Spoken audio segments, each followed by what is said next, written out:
स्कूली शिक्षा महानिदेशालय की ओर से माता उन्मुखी कार्यक्रम इसी नवंबर से प्रारंभ किया जाएगा। अब प्राथमिक शिक्षक उनके माँ को जागरूक करेंगे, क्योंकि ये समझा गया है कि उनके अभिभावक बच्चों पर ध्यान नहीं देते। बच्चे माँ के पास बहुत अधिक समय तक रहते हैं, उन्हें उपयुक्त वातावरण नहीं दिया जाता। प्रायः माँ अपने ही कार्यक्रम में व्यस्त रहती हैं। वो अधिकतर मोबाइल में रील बनाना और टीवी देखना उनकी दिनचर्या का हिस्सा रहता है। अपने बच्चों की परवरिश कैसे करें, अब शिक्षक उनको इसी कार्यक्रम के तहत बताएंगे। यह माना गया है कि माँ ही बच्चे की प्रथम गुरु है और परिवार ही उसकी प्रथम पाठशाला है।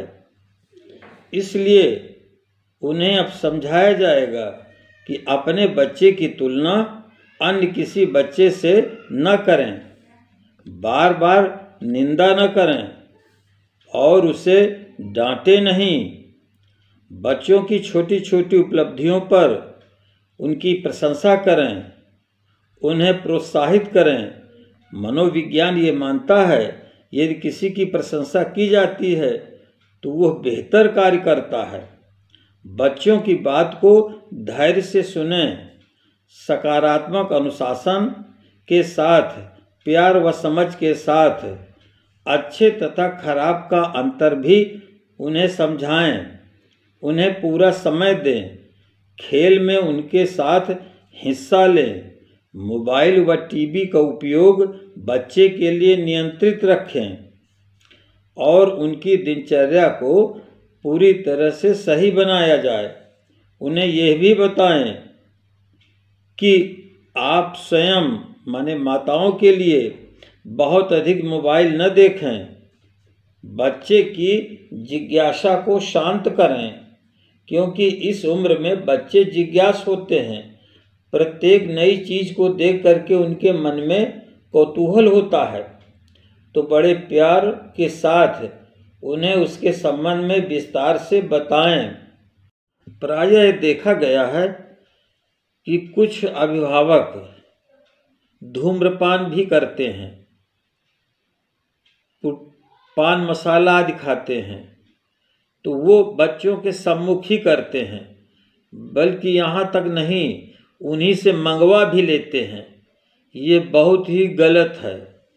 यह तो आप छोड़ दें, और यदि नहीं छोड़ पा रहे हैं तो बच्चे से छिप करके करें।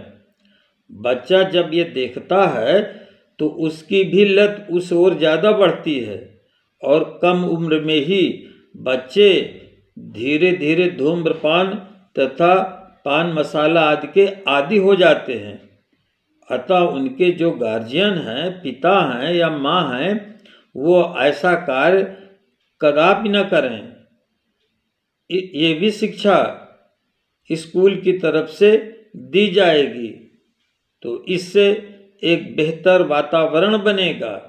इस तरह से पालन पोषण करते हुए बच्चे को महान बनाने में स्कूल के साथ पूरा सहयोग करें।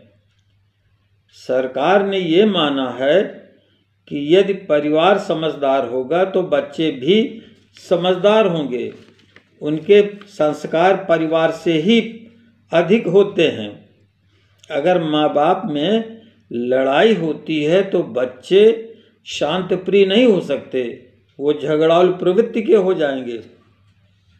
और ये अपेक्षा किससे की गई है?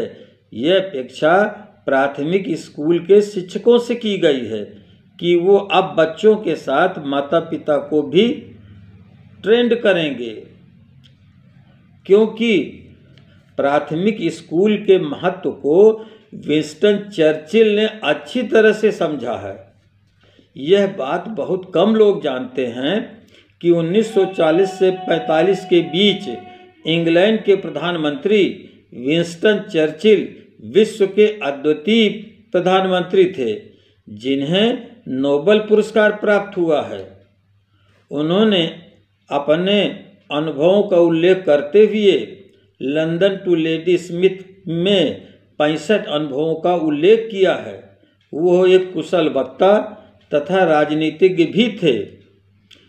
विंस्टन चर्चिल के एक अनुभव का उल्लेख करते हुए उच्च न्यायालय इलाहाबाद ने याचिका संख्या 12908 2013 में टीटी बनाम नॉन टीटी का पटाक्षेप करते हुए अर्थात विवाद निपटाते हुए एक प्राथमिक शिक्षक के पास इतनी शक्ति होती है कि जितनी प्रधानमंत्री के पास कभी नहीं होती।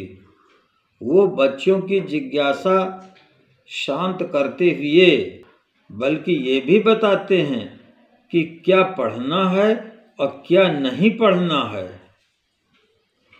अर्थात प्राथमिक शिक्षकों के ऊपर अब बहुत बड़ी जिम्मेदारी आ गई है और सरकार उनसे बड़ी अपेक्षा भी करती है कि अब वो बच्चों के साथ साथ उनकी माँ को भी